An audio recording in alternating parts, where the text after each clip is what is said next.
Eu aprendi música na minha escola e a música mudou a minha vida.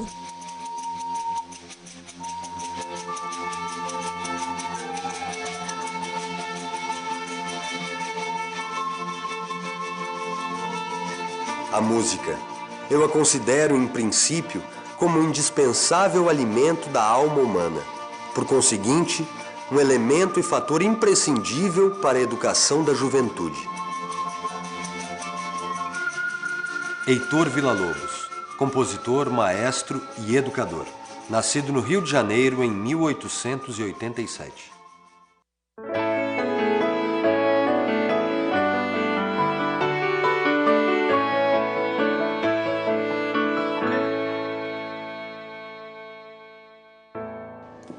A música que educa e encanta, que se transforma em conhecimento e disciplina, sempre esteve presente na trajetória desse homem. Às vezes tão admirado, às vezes incompreendido ou contestado. Heitor Villa-Lobos, um artista e educador que ouviu e interpretou o som do nosso país.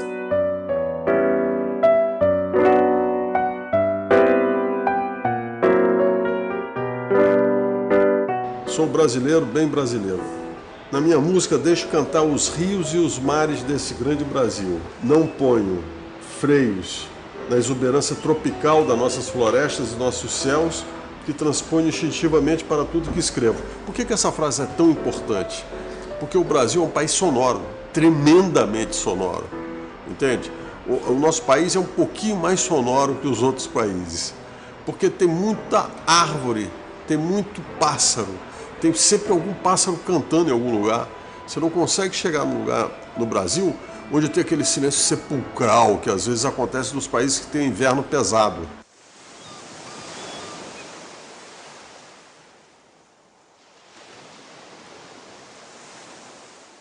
Temos uma costa enorme, entende? Tudo, o mar é sonoro, as gaivotas são sonoras, tudo no Brasil é sonoro. Então, quando ele fala uma frase dessa, que ele lia o Brasil como se fosse um livro de música, é impressionante isso. Quer dizer, todo esse sentimento que ele tem. Nós somos um país muito musical, e a prova disso é que nossa maior exportação no mundo inteiro é música. Música traz divisa, traz prestígio, traz reputação para o Brasil, e a música representa todos os quadrantes do Brasil. Todos são representados pela música. Ela chega em primeiro lugar sempre.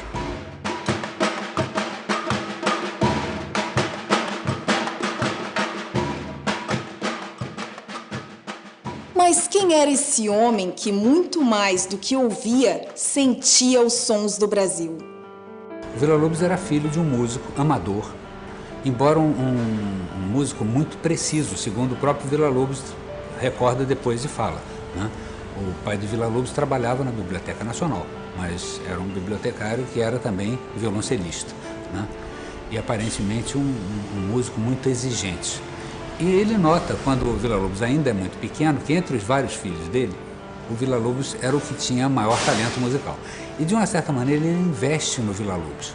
O Villa-Lobos conta que o pai era extremamente rigoroso com ele no sentido do treinamento musical e que chegou a adaptar uma viola.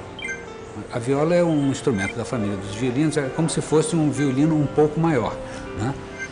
Não é um violoncelo é bem maior. E ele queria ensinar violoncelo para o filho, ele adaptou uma viola, botou um espigão, aquele metal que embaixo, para que o Villa-Lobos, muito pequeno, começasse a tocar violoncelo, como ele.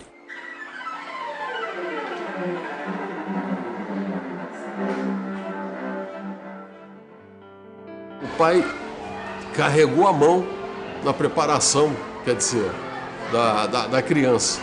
E talvez tenha carregado a mão demais, entende? Para dar. Também isso daí provoca essa explosão de liberdade que o Villa-Lobos tem, quer dizer, ele pula o muro e cai na rua. E a dona Noêmia, a mãe dele, não pôde controlar essa força.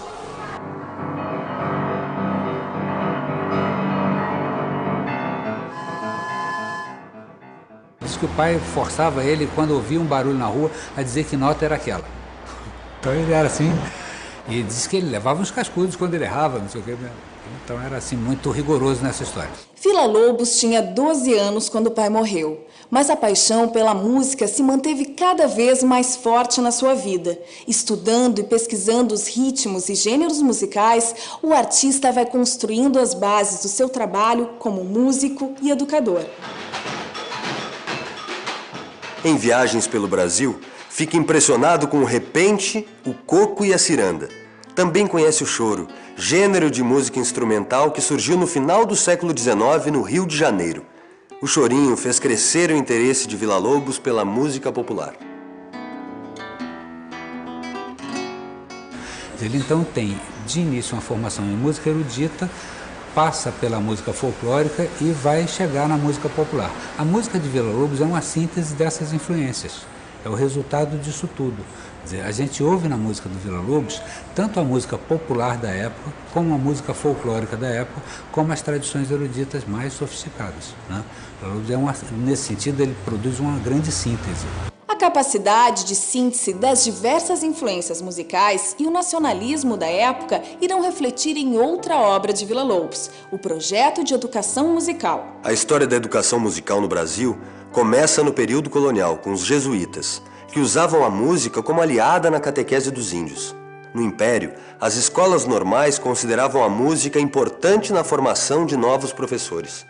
No início do século XX surgem os primeiros orfeões e mais tarde, com a atuação de Villa-Lobos, o canto orfeônico desponta como proposta pedagógica. Ele vai usar na educação, em parte, um material folclórico, em parte, um material popular, mas com um tratamento erudito.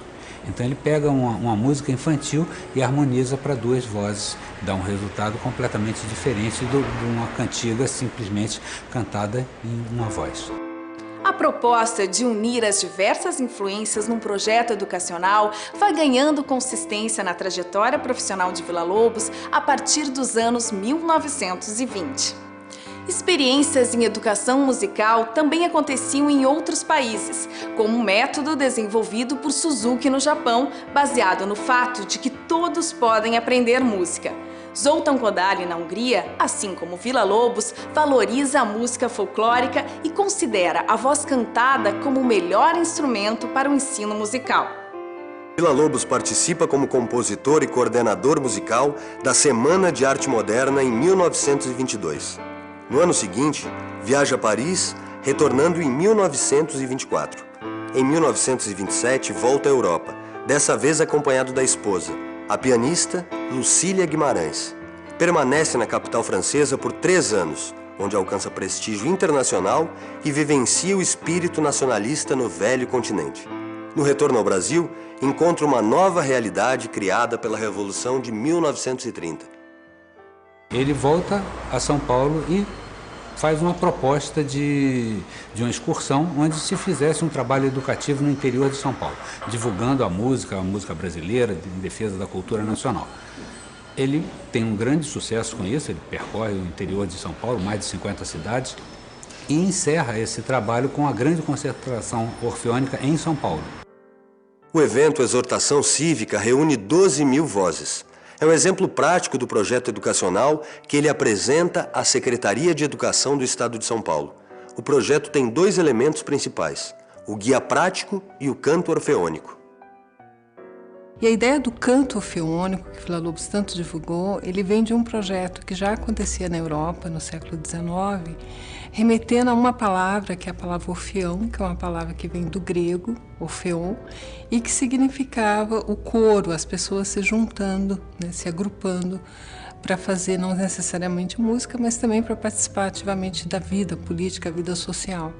E essa ideia do orfeon, ou seja, das pessoas se agruparem, mas para fazer música, é que trouxe então para a área de educação musical a palavra canto orfeônico. E o Villa-Lobos partia do princípio que você não pode aprender música, você não pode escrever música antes de fazer música. Então, por isso ele achava muito importante que as pessoas cantassem. Não só cantassem o inário brasileiro, mas todo o folclore brasileiro, as canções populares brasileiras. No caso do canto orfeônico, nós temos muitos repertórios, muitas canções que foram escritas para 2 vozes, que foram escritas para 1 voz, em um acompanhamento percussivo. Então, houve uma abrangência em relação ao coro orfeônico de não fazer um tratamento tão rigoroso com as vozes como é num coro profissional, um coro tradicional. Essa, para mim, seria a grande diferença, né? O tratamento das vozes e a produção de um repertório, né, para essas vozes cantantes. O Guia Prático é uma publicação que contém 137 canções regionais e canções de roda arranjadas pelo próprio Heitor Villa-Lobos. Uma nova edição foi lançada pela Academia Brasileira de Música. O Guia Prático continua sendo utilizado como material didático. Então ele fez o Guia Prático, que é essa reunião, entende? Essa reunião de canções, de folclore, de tudo que tem de rico na nossa herança, não só de Portugal, mas da África, da Europa toda em geral. E ele transmitiu isso de maneira que, até hoje, um professor que queira pode fazer arranjos, pode fazer orquestrações, pode fazer o coral, pode fazer o que ele quiser com esse material. Ele fez uma coisa aberta. Ele fez o Guia Prático não é um métodozinho, faça, cante, aprenda música desse jeito. Não, é um guia prático, ele chamou de guia prático justamente que são princípios. Ele escolheu os rumos principais da música brasileira popular e folclórica, harmonizou tudo aquilo e botou disponível para os professores utilizarem de muitas maneiras. Enfim, e no tempo é extremamente atual ainda. O presidente Getúlio Vargas torna obrigatório o ensino de canto nas escolas em 1932 e surge o curso de Pedagogia de Música e Canto. Nesse mesmo ano, Heitor Villa-Lobos assume a direção da Superintendência de Educação Musical e Artística. Villa-Lobos vem para o Rio e acaba sendo convidado por Anísio Teixeira, que era o secretário de Educação na época, do Distrito Federal, a organizar um trabalho de educação musical. E aí o Villa-Lobos começa a organizar um projeto que é um projeto diferente do que ele tinha feito em São Paulo. Ele organizou ao mesmo tempo a formação dos professores, o material didático, os programas, as atividades de difusão e organizava grandes fechamentos dessas atividades em concentrações de milhares de pessoas. Então o Villa-Lobos tinha uma visão de educação musical muito sofisticada para a época. Ainda em 1932, Villa-Lobos cria o Curso de Orientação do Ensino de Música e Canto Orfeônico para formar professores em regência, técnica vocal, ritmo, história da música, folclore e etnografia.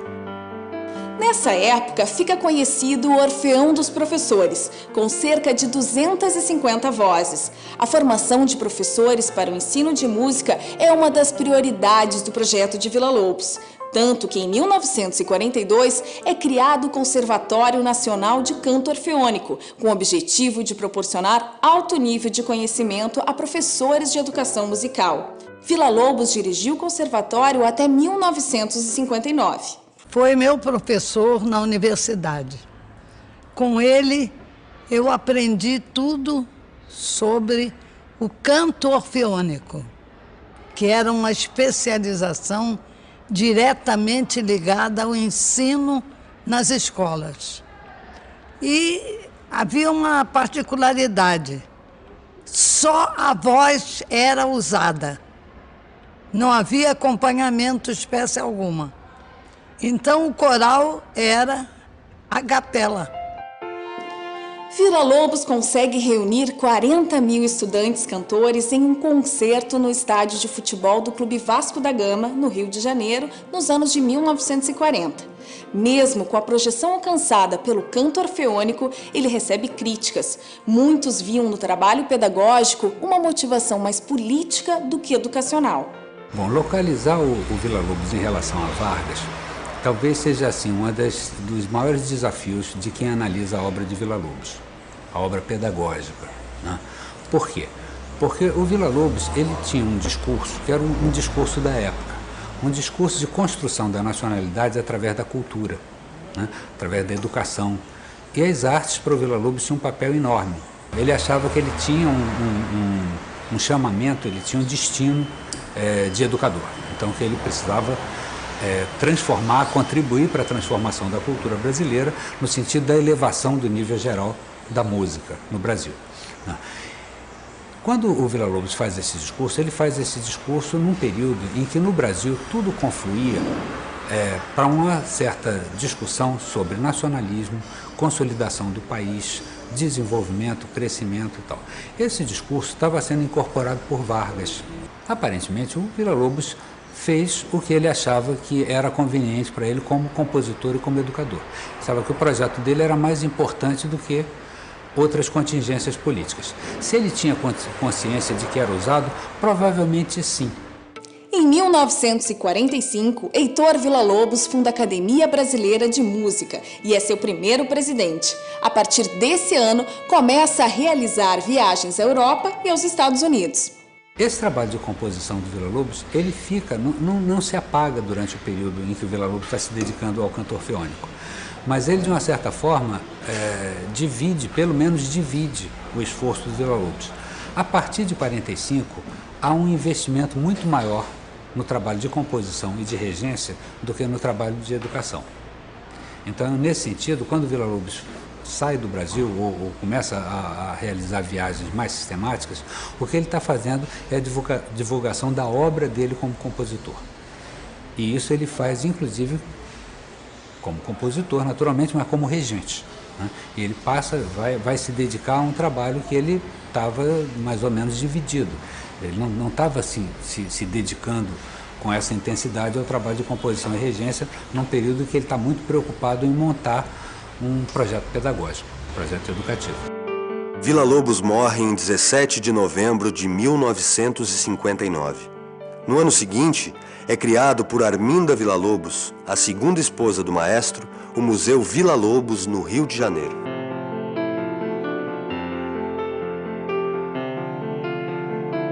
Com a ação de Villa-Lobos no Estado Novo, a educação musical recebe grande incentivo. Depois, vai perdendo espaço no ensino brasileiro. Em 1971, com a chamada polivalência da educação artística, que trata de todas as artes ao mesmo tempo, o ensino de música vai desaparecendo. Formar professores para ensinar música é considerado mais complexo do que para outras artes. 25 anos mais tarde, as artes coletivas passam a ganhar espaço nos currículos escolares, mas de forma optativa. Somente em agosto de 2008, a Lei 11.769 determina a volta do ensino da música como disciplina obrigatória nas escolas brasileiras.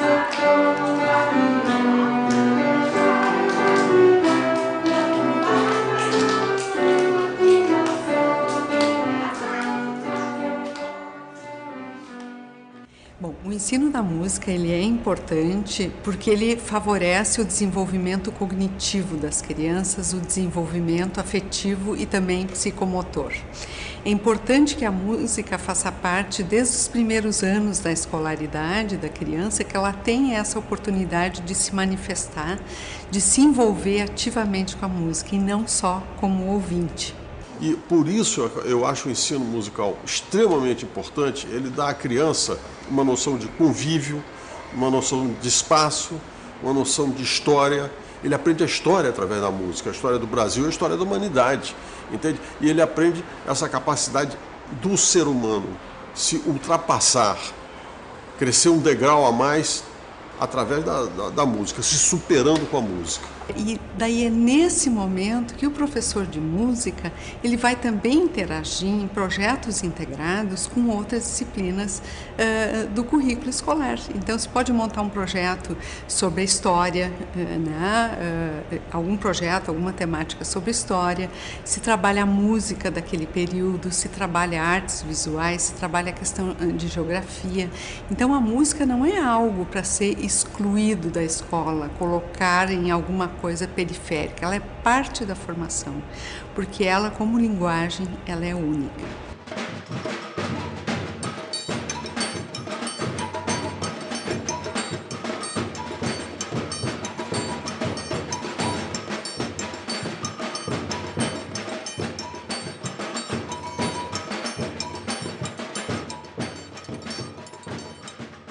Quando eu penso, por exemplo, que todos esses ritmos que a gente tocou, que a gente tem tocado, né? Ciranda, coco, maracatu, afoxé, tudo isso está aí, isso é nosso, Isso é brasileiro.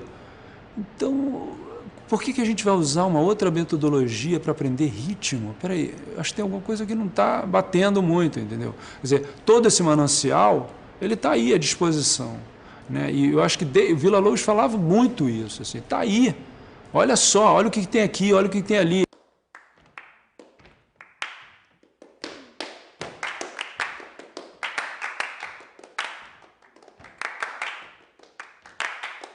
E hoje existem estudos mostrando que a atividade cerebral ela é diferenciada de uma pessoa que estuda violino de uma pessoa que estuda piano.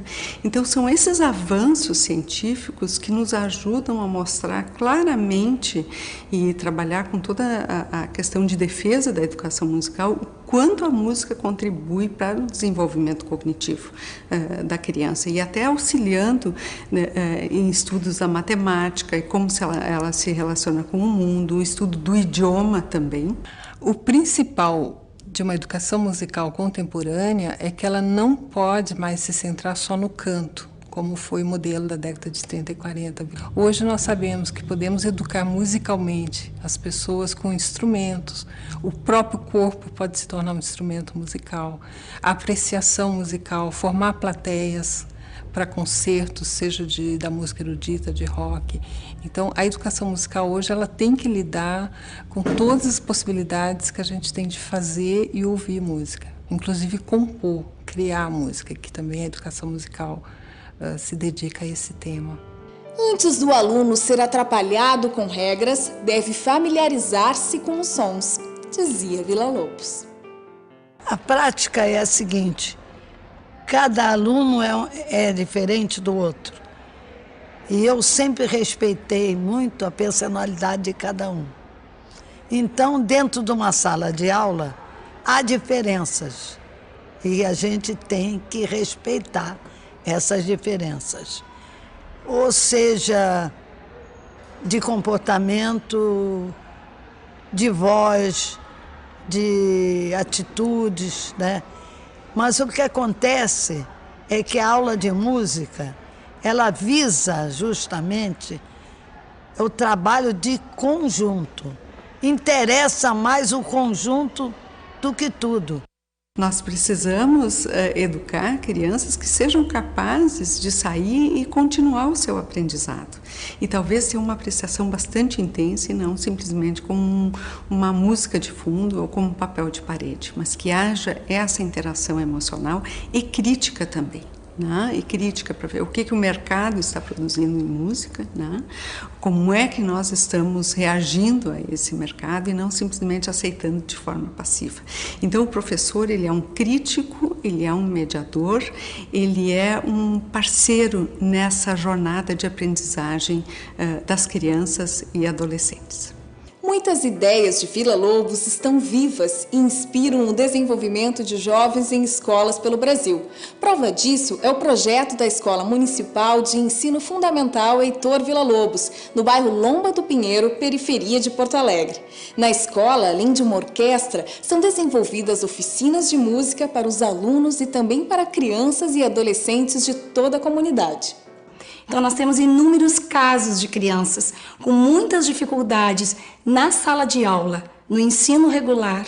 E quando tiver a oportunidade, o interesse, né, foi dado a eles essa oportunidade de participarem das aulas de música, do projeto da orquestra, essas crianças se sentiram importantes, tiveram certeza de que eles podiam fazer alguma coisa que tivesse valor, começaram a ser reconhecidos no seu grupo, na família, na escola, na comunidade. O começo foi em 1992, com alguns alunos interessados em aprender música.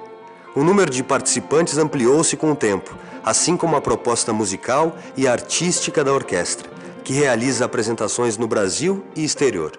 A gente consegue identificar essa importância no dia a dia com os alunos e em muitos momentos em que a gente percebe que a comunidade se manifesta muito, reconhecendo esse trabalho como um trabalho realmente que dá oportunidade a essas crianças de terem conhecimentos variados, de ampliarem as suas visões de mundo e, inclusive, poderem, por meio desse projeto, que tem um cunho social muito forte, poder, inclusive, construir um projeto de vida em que a música está no eixo principal.